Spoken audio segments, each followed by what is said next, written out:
Di aktivis itu, bagaimana mungkin kita menyambungkan lidah rakyat? Bagaimana kita jadi penyambung lidah rakyat kalau nggak bisa ngomong? Kalau lidahnya tersumpal. Iya. Gitu.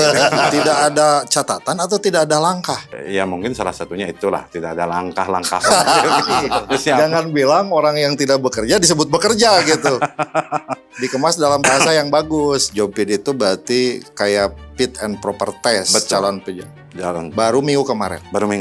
Lalu dari bulan-bulan kemarin kemana? Ya belum, baru bergulat mungkin itu mempertimbangkan sistem, mempertimbangkan formasi itu. Beliau butuh waktu lama untuk pertimbangan itu. Sistem meritnya memang tidak berjalan kalau begitu. Nggak berjalan. Yang terjadi hanya adalah lobby-lobby. Betul.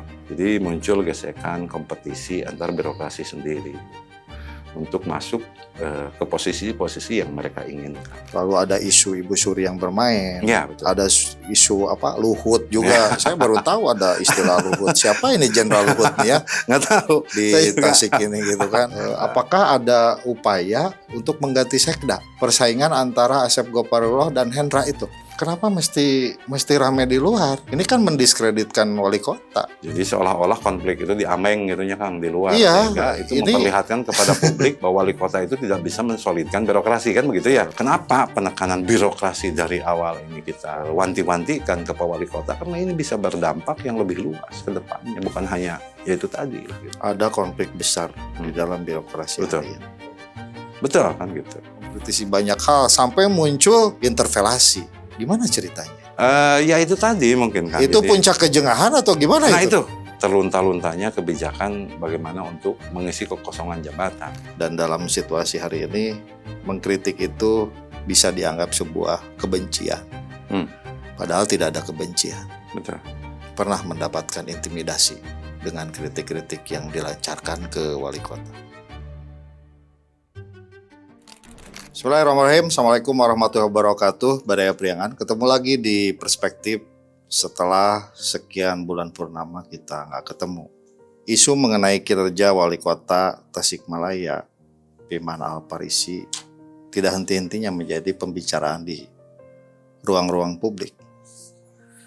Berbagai macam kritik tentang berbagai macam isu, dengan berbagai macam aksi, baik komentar di media dan aksi demonstrasi ke pemerintahan kota, sampai hari ini masih saja berlanjut.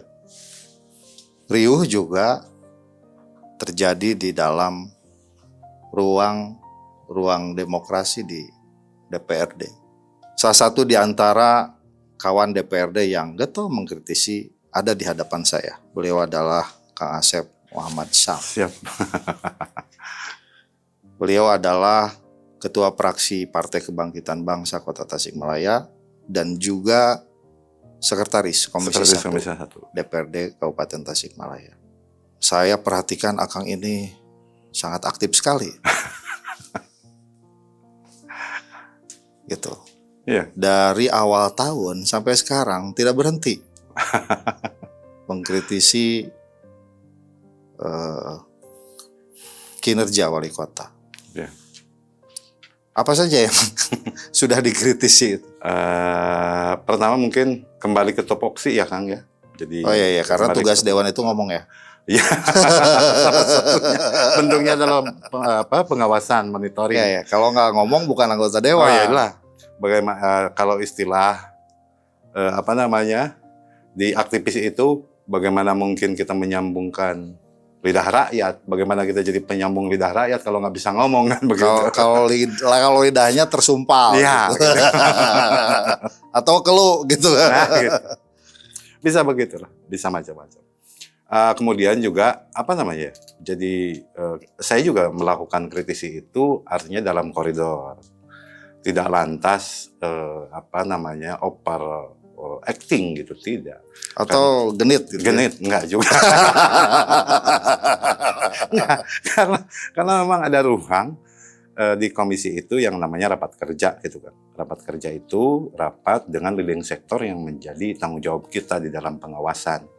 Kalau di komisi 1 kita konsen di wilayah pemerintahan, hukum, dan kepegawaian. Sehingga permasalahan-permasalahan yang muncul dari 3 leading sektor itu, ya kita wajarlah melakukan rapat kerja, pembahasan bersama yang Ya, endingnya ya nanti, seharusnya memang seperti itu. betul, Ya. yang endingnya kita membuat nota komisi yang disampaikan ke OPD terkait kemudian ke wali kota. Lalu Anda melihat dari sisi pemerintahan kinerja wali kota selama kurang lebih hampir 7 bulan sekarang ya, 6 Ya. bulan ya. Gimana? Ya sebagai seperti yang dia Dalam perspektif bidang pemerintahan yang Anda tekuni itu kan Anda banyak berinteraksi dengan birokrasi di dalam.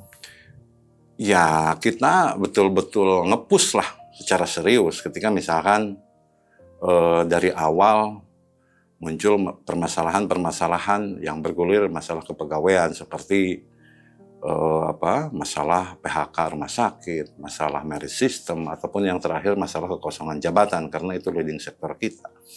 Ketika misalkan itu kurang tanggapan dari leader atau wali kota, ya kita melakukan push yang serius gitu.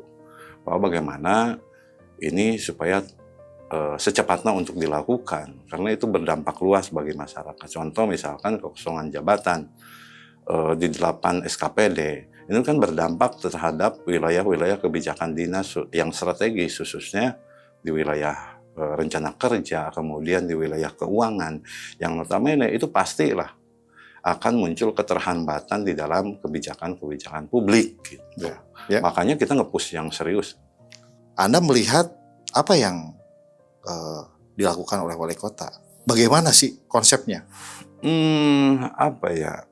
Kalau saya itu kalau kembali ke memorial aktivis, saya justru melihat secara konsepsi ini kurang progresif gitu Kang. Atau nggak ada konsep? Nggak tahu mungkin begitu. tapi saya juga nggak melihat gitu ada langkah-langkah. Ya kalau tidak melihat berarti tidak ada. Oh ya, saya tidak melihat itu. Kalau misalkan ukuran kita kajian-kajian konsepsi ketika di aktivis kan harus jelas konsepsinya seperti apa, formulasinya seperti apa. Ketika merit system memang dijanjikan target awal Januari launching atau April launching sampai sekarang belum. Ya kendalanya apa? Apakah itu wilayah teknis atau wilayah skill kan juga tidak ada keterangan di sana, tidak ada catatan-catatan yang serius.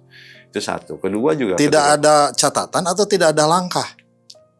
Ya mungkin salah satunya itulah tidak ada langkah-langkah seperti gini. Ya, jangan bilang orang yang tidak bekerja disebut bekerja gitu. Dikemas dalam bahasa yang bagus. Ya mungkin saya juga kadang-kadang di sanalah tadi kata Akang muncul kejengahan atau kekesalan secara individu karena menurut kami bahwa hal-hal yang sifatnya strategis khususnya wilayah penuntasan kemiskinan tadi misalkan OPD, SKPD, kekosongan jabatan, bagaimana kita mempertahankan fiskal daerah itu memang harus segera dilakukan oleh seorang pimpinan daerah atau wali kota. Kalau misalkan terus stagnan, saya khawatir bahwa ini akan berdampak terus turun gitu, yang berakibat terhadap merosotnya kepercayaan publik terhadap pemerintah daerah. Itu yang saya takutkan sebetulnya. Makanya saya tidak henti-hentinya untuk mengingatkan mungkin bahasa lemesnya atau mecut meureun bahasa Sunda biasa lah gitu.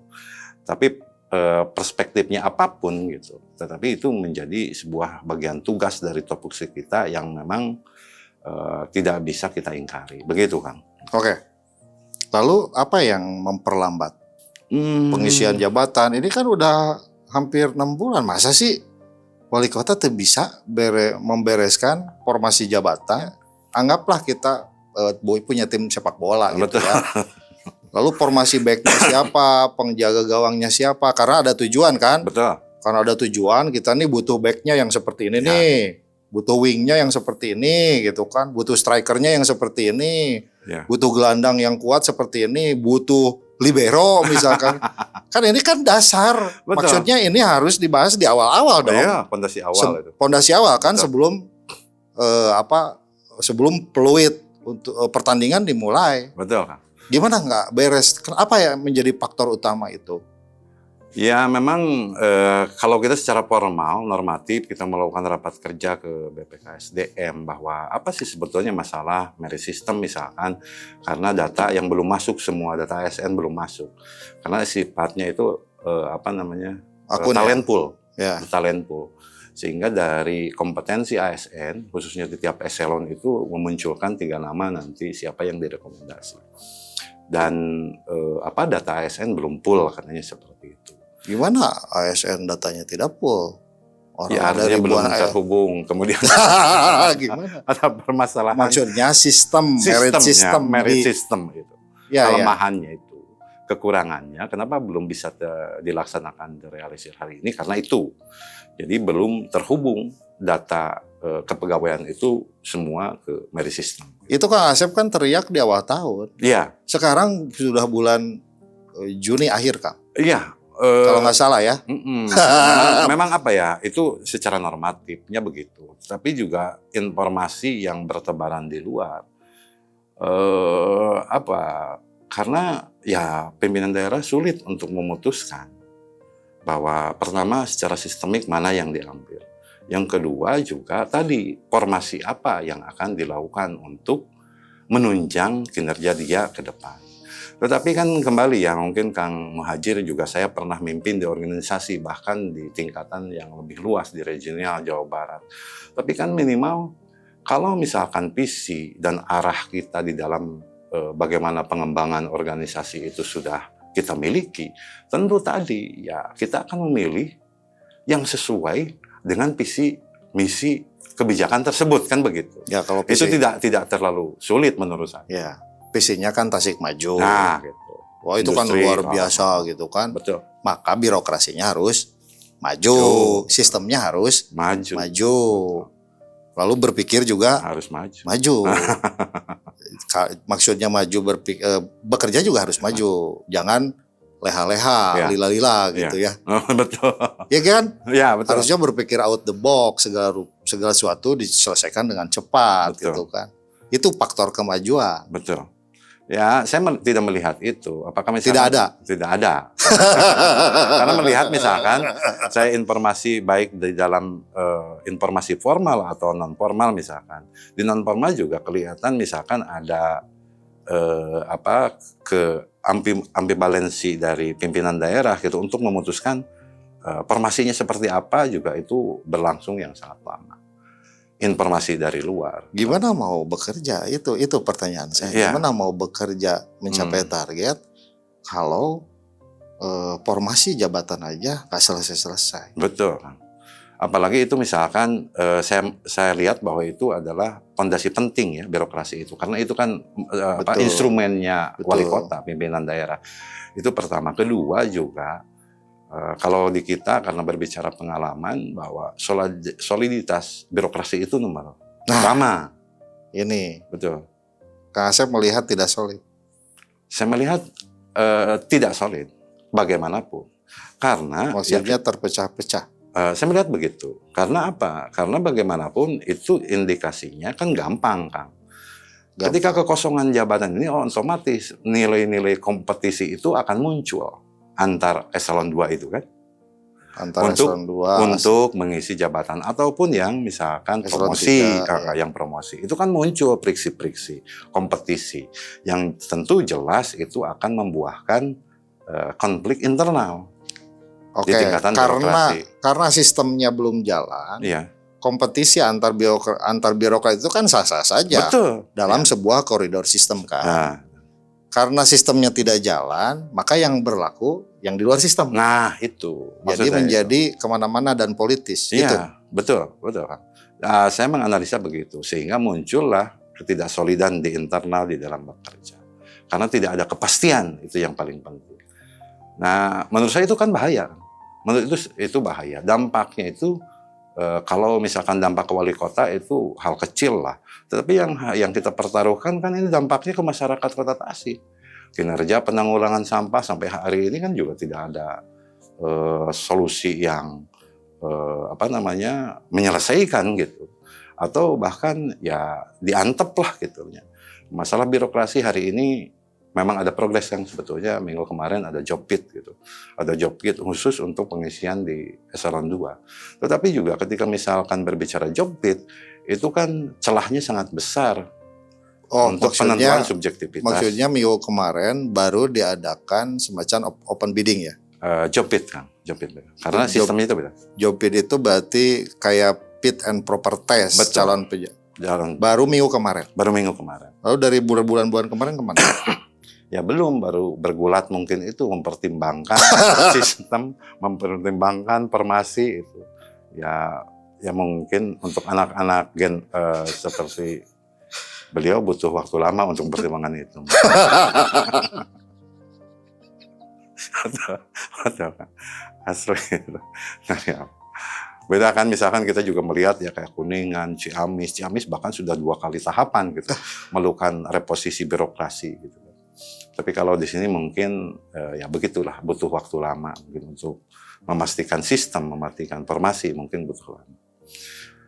Atau misalkan informasi di luar karena juga ada ruang lingkup istilahnya. Kalau bahasa kita mungkin penasehat atau pembisik, mungkin yang belum ada titik temu antara wilayah politisi, wilayah aktivis. Nah, ini kan bahasan di luar sistem. Betul. Ya kan? Ya betul. Jadi sistem meritnya memang tidak berjalan kalau begitu. Nggak berjalan. Yang terjadi hanya adalah lobby-lobby. Betul. Cantel sana, cantel sini, gantung sana, gantung sini, betul. Lobby sana, lobby sini gitu. Ya. Kayak gini kan. Betul. Karena kalau job pit itu celahnya itu besar. Beda dengan talentful yang dilakukan oleh merit. Kalau merit mereka itu punya potensi, kajian, kehadiran segala macam. Nilainya itu jadi 3 teratas. Itu lebih objektif menurut saya. Kalau job pit itu kan hanya rekomendasi 3 orang wali kota untuk di SKPD tertentu itu minta ditelai oleh pansel kan seperti itu. Gitu. Jadi celah subjektivitasnya itu tinggi sekali gitu kalau melihat dari mekanisme yang dilakukan hari ini. Kalau panselnya IPDN semua jadi IPDN gitu. Enggak juga. Maksudnya hasil asesor itu juga dikembalikan ke wali kota. Artinya tetap wali kota yang menentukan. Yang mengusulkan. Kenapa nggak dari itu pertanyaan saya tuh kenapa nggak dari kemarin itu? Maksudnya dia kan sudah dilantik sejak awal tahun gitu. Sampai sekarang bagaimana bisa mau bekerja, perangkat untuk bekerja birokrasinya aja belum beres. Betul. Gitu. Faktor apa ini? Nah, kalau hitungannya ke sana memang saya juga nggak ngerti gitu. Kenapa misalkan banyak keterlambatan dan perlu adaptasi yang begitu lama di dalam menentukan sebuah kebijakan yang dianggap menurut kami dan beberapa masyarakat itu adalah hal yang sangat emergensi dan vital karena menyangkut terhadap pelayanan publik gitu. Kemudian aktualisasi program gitu. Makanya kita juga sebetulnya secara pribadi nggak ngerti kenapa itu bisa terjadi karena terlalu lama. Ya. Oke, mungkin nggak bahwa dalam situasi ini selain beberapa birokrat mungkin ya itu sedang bersaing ya, ibarat di Pemkot itu kan road race gitu ya, balapan liar gitu ya. Seperti itu nggak yang terjadi hari ini? Memang dari informasi dan dari analisa yang saya dapatkan ya terjadi seperti itu, Kang. Jadi muncul gesekan kompetisi antar birokrasi sendiri untuk masuk ke posisi-posisi yang mereka inginkan. Dengan cara? Ya tadi artinya juga misalkan komunikasi dengan orang-orang yang berpengaruh terhadap wali kota. Seperti yang muncul di opini hari ini misalkan masalah Ibu Suri atau Tri Egi kan banyak lah, atau contoh-contoh yang lainnya misalkan ada Luhut lah segala macam, ada istilah-istilah seperti itu yang ada Luhutnya ya? Katanya begitu. Jadi ada orang-orang yang berpengaruh terhadap wali kota sehingga ya kompetisi itu menjadi menjadi bisa disebut ugal-ugalan atau road race lah gitu. Tapi kan dalam dunia demokrasi kemudian dalam norma yang berlaku juga itu tidak masalah sebetulnya.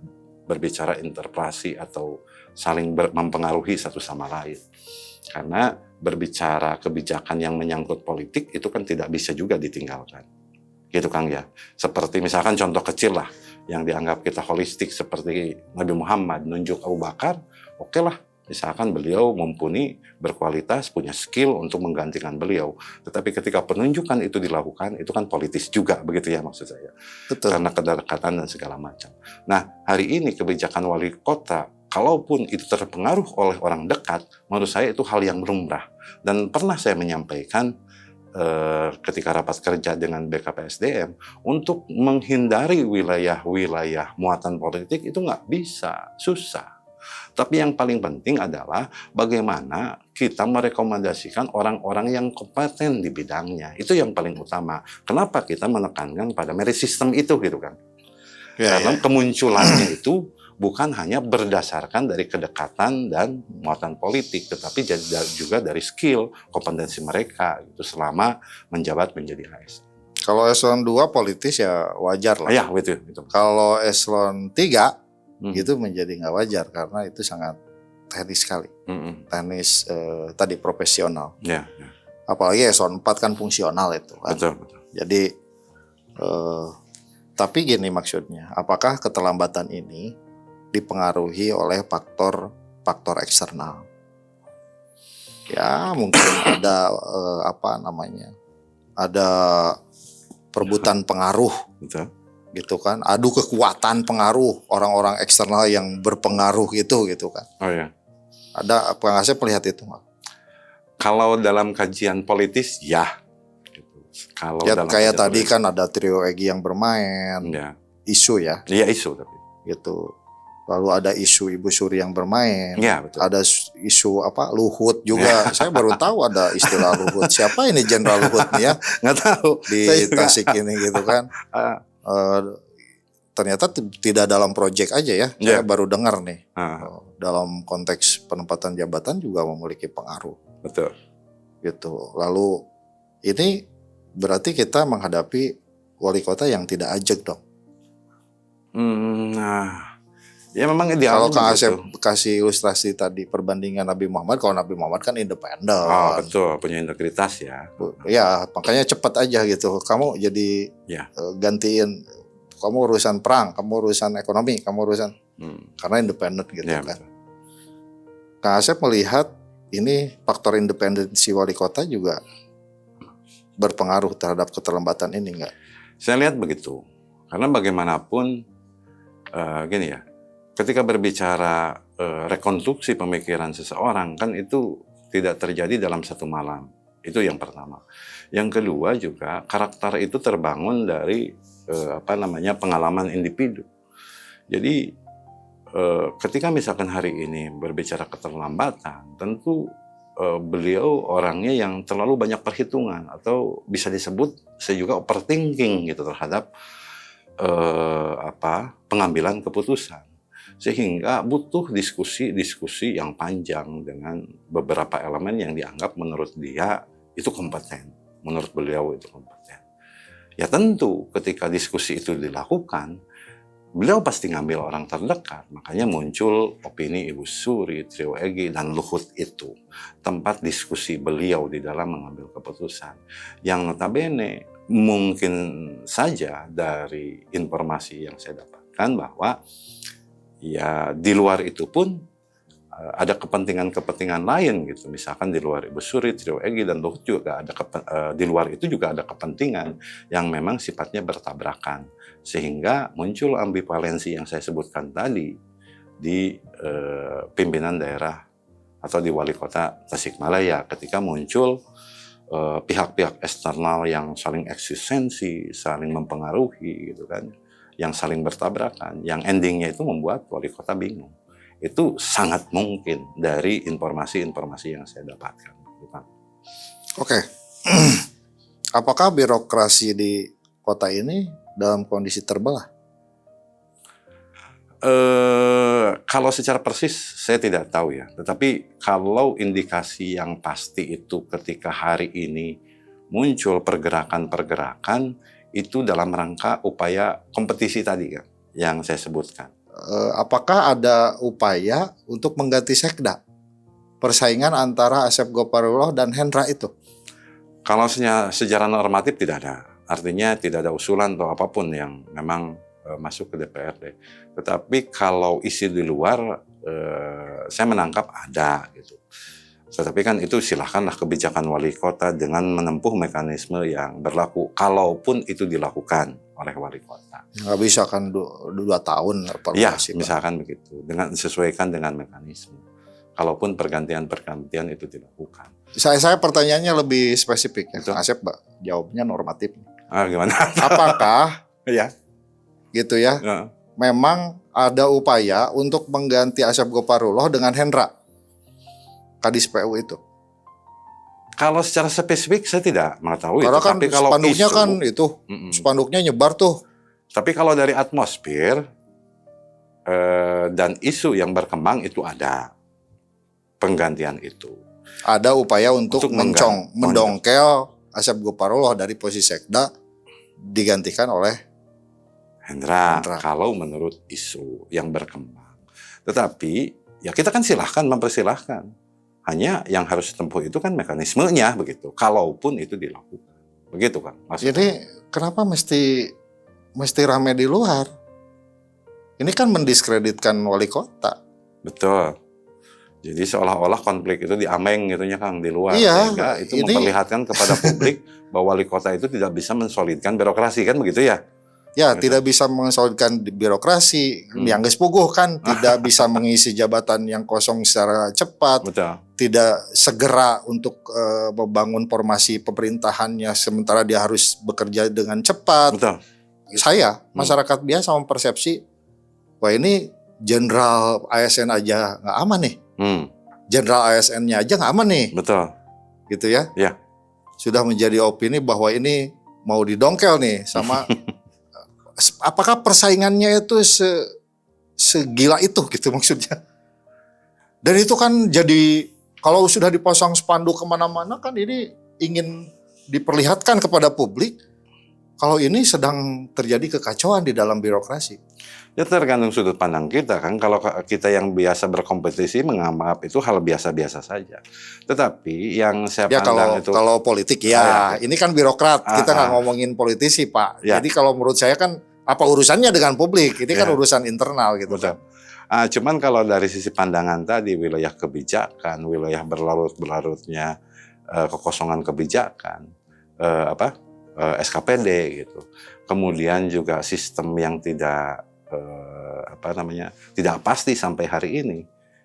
Saya melihat itu disebabkan oleh itu gitu. Sehingga muncul pergerakan-pergerakan persaingan yang ekstrim atau tadi saya bilang ugal-ugalan lah jika motor cross gitu. Jika road race dikeluarkan ya, motor ke publik. Jalanan lah, balap Betul. motor jalanan. Itu kan mau tidak mau membuat resah bukan hanya di internal birokrasi juga di luar di masyarakat. Ini arah kebijakan dan visi wali kota mau kemana gitu. Khususnya dalam penanggulangan birokrasi. Kenapa sampai tidak solid? Kan itu pertanyaan-pertanyaannya gitu. Dan itu kembali kemuaraannya itu ke wali kota. Kemudian juga misalkan Komisi 1 yang memang bergerak di wilayah kepegawaian itu juga terbatas. Apakah misalkan isu-isu itu bisa ditampik atau dikomentari secara langsung gitu misalkan? Ya kita ketemu juga dengan Pak Wali Kota nggak bisa atau susah kan paling di wilayah-wilayah formal di paripurna. Kita ngasih saran masukan juga paling di media. Cuman itu kerangka yang kita lakukan. Makanya memang kenapa penekanan birokrasi dari awal ini kita wanti-wantikan ke Pak Wali Kota karena ini bisa berdampak yang lebih luas ke depannya, bukan hanya yaitu tadi lah gitu. Konflik yang begitu besar hari ini yang terjadi di internal birokrasi. Dan itu sudah menjadi konsumsi publik kan ya begitu ya. Gitu. Ada konflik besar di dalam birokrasi hari ini. Betul kan gitu. Luar biasa. Sehingga kan itu menjadi konsumsi publik ketika sudah dibuka di spanduk-spanduk itu. Nah, itu tadi jawabannya adalah bagaimana sistem di birokrasi hari ini supaya terpandu oleh baik. Dan wali kota harus secepatnya untuk mengambil keputusan. Kita menekankan itu gitu. Dari dulu, bahkan bukan hanya hari ini gitu kan. Ya, kalau saya sih nggak harus amat, kan kepentingan dia. Ya. Ya. Kalau Tapi pemerintahannya mau baik ya harus segera. Kalau pemerintahannya dipandang sudah cukup lah, sekarang juga pemerintahannya biarin banyak road race, rebutan gitu kan, konflik di mana-mana di dalam, ya terserah juga kan. ya, Maksudnya cuma please gitu. Kalau kita dalam perspektif publik jangan korbankan kepentingan publik. no, itu satu. Kedua juga sesuai dengan undang-undang pemerintah daerah bahwa pemerintah daerah itu terdiri dari kepala daerah dan DPRD. Artinya mau tidak mau sifatnya kan kontinum ya kalau ketatanegaraan. Jadi mau tidak mau ya kita kena dampak kan. Artinya seperti misalkan orang-orang yang tidak puas terhadap kebijakan ketika misalkan di wali kota nggak mau audien, nggak mau nerima ya. Makanya saya manggil Kang Asep ini birokrasi kayaknya terbelah deh. Ini gimana nih DPRD kok nggak kerja gitu kan? Makanya nanya gitu. Ternyata padahal nota komisi itu sudah dari akhir tahun kemarin 2024 untuk segera ditindaklanjuti baik oleh PJ, dan setelah ada wali kota pun kita memberikan nota komisi bahwa harus segera untuk memilih sistem apa yang akan digunakan untuk reformasi birokrasi ke depan yang efektif, yang efisien, kemudian juga qualified ya kan, paling penting kan, di kampanye politiknya kan manis banget kan. Betul. Oh, kita akan membangun birokrasi yang good governance, transparan, lalu mengedepankan kolaborasi pentahelik lah ya. Pentahelik gitu ya. Oh, pentahelik gimana gitu. Kita orang media juga nggak tahu juga kan dia tuh sedang apa gitu ya. Nah, yang ada lah kolaborasi. Ternyata kan susah juga komunikasi. Akan aja susah, apalagi masyarakat berentin. Kecuali ada kepentingannya dia terima. Kalau nggak ada kepentingannya nggak diterima gitu ya. Ya mungkin. Iyalah. Atau misalkan orang dekat tidak berbahaya. Kemudian juga. Ya, kalau kita yang orang-orang yang kritis kayak priangan.com nih kayaknya wah nggak deh kayaknya. Ngapain nerima priangan.com kritis, padahal kan kritis kita ini gizi kan. Betul kan. Harusnya jadi bahan pertimbangan. Toh kita tidak ada kebencian. Betul. Saya bahkan sudah beberapa kali ngobrol dengan awak media ataupun dengan teman-teman dekat. Karena ini merupakan tupoksi, jadi itu satu. Kedua juga. Pantas Kang Asep banyak mengkritisi ya soal pendamping kelurahan dulu ya. Betul. Yang banyak diisi oleh tim sukses. Betul. Walaupun sah-sah saja kalau menurut saya ya. Baik-baik gitu asal sesuai dengan prosedurnya. Jika tuh hari anggota partai mau ulah atuh menerek mundur heula teu naon gitu kan di partai politik gitu kan. Betul gitu ya kan. Iya. Lalu soal apa lagi saya lihat tuh mengkritisi banyak hal sampai muncul interpelasi. Gimana ceritanya? Ya itu tadi mungkin kan. Itu puncak kejengahan atau gimana itu? Nah itu betul. Saya mau bicara itu. Jadi mungkin itu puncak dari kejengahan dari komisi ya, dari pimpinan komisi 1 yang terlunta-luntanya kebijakan bagaimana untuk mengisi kekosongan jabatan. Dan kita juga mendapat informasi bahwa Pertek dari Menpan RB itu sudah turun di tanggal 9 Mei gitu kan. Nah, ketika Pertek sudah turun, kenapa kok ini belum dilaksanakan, bahwa bahkan ini sudah lewat bulan Mei gitu kan. Akhirnya tanggal 18 Juni kemarin lah kita ngobrol-ngobrol di pimpinan komisi, ya udahlah kalau begini terus kita interpelasi lah. Interpelasi itu memang ini ada kesalahpahaman memang di masyarakat bahwa interpelasi itu sebagian masyarakat kalau aku sebagian masyarakat interpelasi itu ya tidak mesti makjul lagi. Nah itu tidak usah digiring ke isu pemakjulan. Nah itu maksud saya. Ngapain juga makjulin piman kan? Nah gitu. Siapa yang berkepentingan? Betul. Kita tidak punya kepentingan itu. Kita nggak ada kepentingan itu. Itu betul. Terus jadi interpelasi itu memang dalam PP 12 2018 nomor 70 sampai ayat 70 sampai 72. Interpelasi itu adalah dilakukan, hak individu DPRD dilakukan apabila ada kebijakan yang terasa berdampak ke masyarakat tapi tidak ada kejelasan gitu kan. Itu Ya, bentuknya ya, ya. Dan investigasi. soal birokrasi ini, ya sepakat. Ini kan salah satu masalah yang penting yang Betul. harus ketika lola lah, lambat gitu, lelet gitu ya. Ini Betul. harus segera Harus kenapa segera. ini tidak berjalan? Betul itu. Betul. Itu kan nggak masalah. Nggak masalah. Dan endingnya juga kalau lihat di di PP 12 itu endingnya itu bukan tahapan pemajulan, tetapi bagaimana membuat konsepsi bersama Untuk antara melakukan investigasi kan. antara DPRD dan Ya, pemerintahan kota atau wali kota gitu. Bagaimana ini? Permasalahannya di mana? Melakukan investigasi. Kesimpulannya ya kita buat, apakah buat perwalkot atau berbuat keputusan DPRD atau buat SOP bersama bagaimana supaya penanggulangan kebijakan ini bisa cepat. Kan itu bisa dilakukan dengan awal mula hak interpelasi dewan. Tapi ya alhamdulillah langkah itu belum tercapai pun, belum dilakukan oleh kita, tapi tahapan Jopit sudah dilakukan pada Senin kemarin, berarti tanggal 23 ya. ya berarti DPRD harus ultimatum dong. Ya, Ini kasih batas waktu segera nih, gitu kan? Kan kita menghadapi banyak hal kan ya. betul. Lalu birokratnya beresin gitu betul. kan? Segera. Instrumennya. Ini gimana udah instrumen untuk mencapai target politik dia kan? Iya, betul. Ya kan ini bukan buat Pak Wali Kota, bukan buat saya. Betul. Dan buat masyarakat Betul. yang menunggu janji manis gitu ya. Soal kemajuan. Betul. Yang menjanjikan Tasik ini menjadi maju di bawah kepemimpinan dia. Betul. Tapi kan kalau lelet-lelet begini kan jadi Pentium 1. Kita tuh udah quad core, udah apa gitu kan sekarang gitu kan. Itu Kak. Ya. Jadi kan maksudnya tahapan itu harus jelas. Tadi kalau kita mengulang masalah hangat-hangatnya aksi yang protes di masalah 100 hari wali kota gitu kan. Saya juga tidak terlalu menyalahkan teman-teman gerakan yang menyuarakan aksi 100 hari itu.